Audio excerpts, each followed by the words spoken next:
Hey, it's Sunday and I don't feel like doing my homework, so I'm making you a video. Some of my friends are watching a movie in the next room over, and I was gonna watch, but then I came in here to do my essay, and then I didn't do the essay. I watched How I Met Your Mother instead, and now I'm talking to you, all in the name of procrastination. I'm not actually talking to you, I'm talking to a camera. Sorry.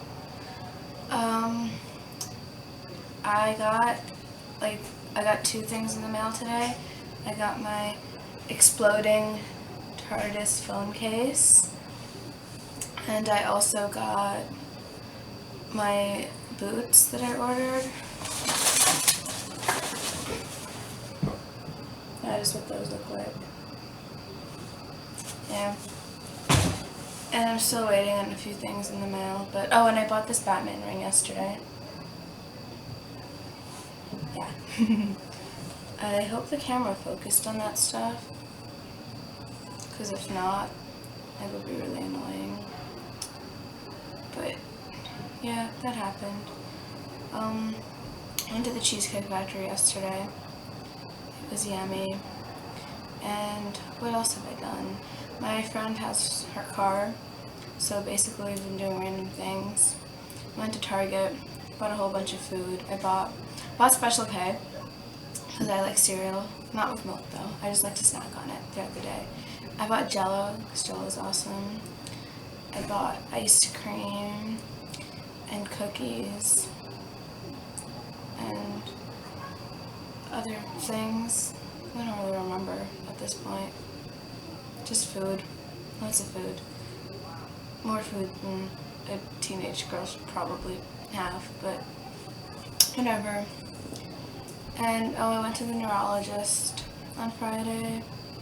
He told me that my EEG results came in and that I have temporal spikes in my left side of my brain, which means I'm not 100% sure what it means, but it's an indicator of epilepsy.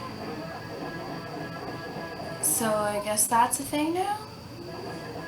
He also upped my dosage to 1,000 milligrams. It was 500 before. And he said that, remember I told you I had a seizure in our dining hall? I might not have actually told you those details, but it was in the dining hall. And I didn't convulse. And he said that I didn't convulse because the medication was partially working and it stopped it. And even though I was perfectly normal during my, the 24-hour period that I had my EEG in for, it still, detected the spikes. So that's a thing that you probably don't care about, but I'm telling you about anyway. Basically, that is my life. Also, I went to the mall, and I had to refrain from buying things. Oh, and I got my nose pierced, after my doctor's appointment. Yeah. And we were driving back from the appointment, and we drove past, this jeweler place, and I was harassing my mom, and I was like, I want to pierce my nose. And then she was like, no, you have a fat nose, it won't look good on your nose. And I was like, please, it's my decision. If it doesn't look good, it's my own fault. And then she was like, fine.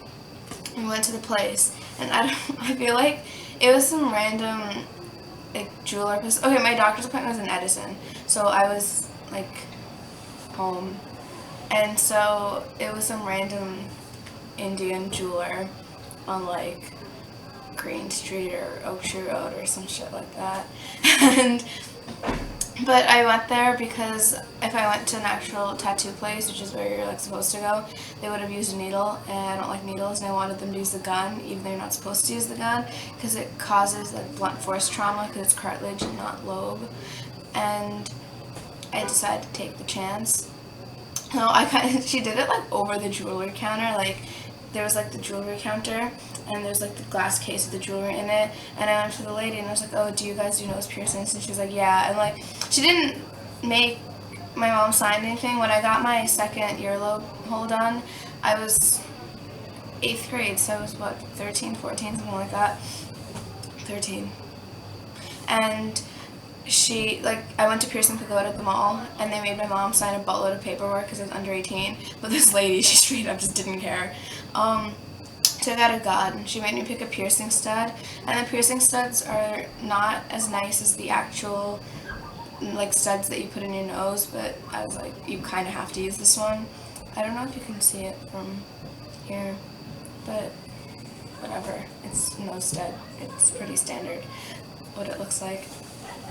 And she did it over the counter, like she put the gun in, she sterilized it with like alcohol. She put alcohol in my nose, like rubbing alcohol, and then she did it with the gun, which is already sterile because you replaced the thing, which is irrelevant. But then she's told me that I only need to leave it in for a week before I could change it, because I bought a nicer stud to put in after I could take the piercing one out, because you're not even supposed to leave this one in because it has a different back, so you're not supposed to leave it in for longer than you're supposed to.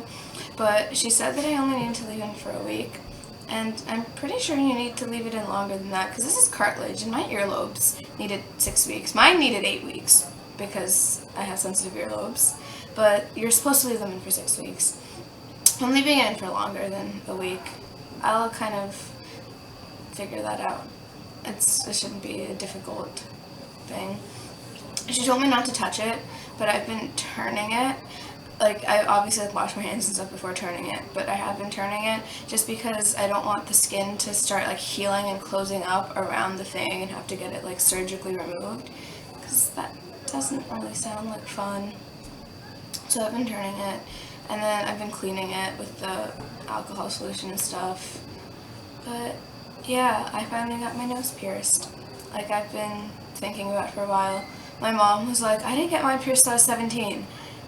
And then I looked at her and I said, Mother, how old am I? And she just went, oh, carry on then. This has happened while, like, she was piercing it. What is my mother? Does not know how old I am. She just stops counting ages after, like, age 12. Like, I think that's when it stops for her. But yeah. So I really need to get back to my essay now. And by get back, I mean start. And by start, I mean open up a blank Word document and watch How I Met Your Mother for 3 hours. So I guess I'll go do that now. So, peace out, Cub Scout.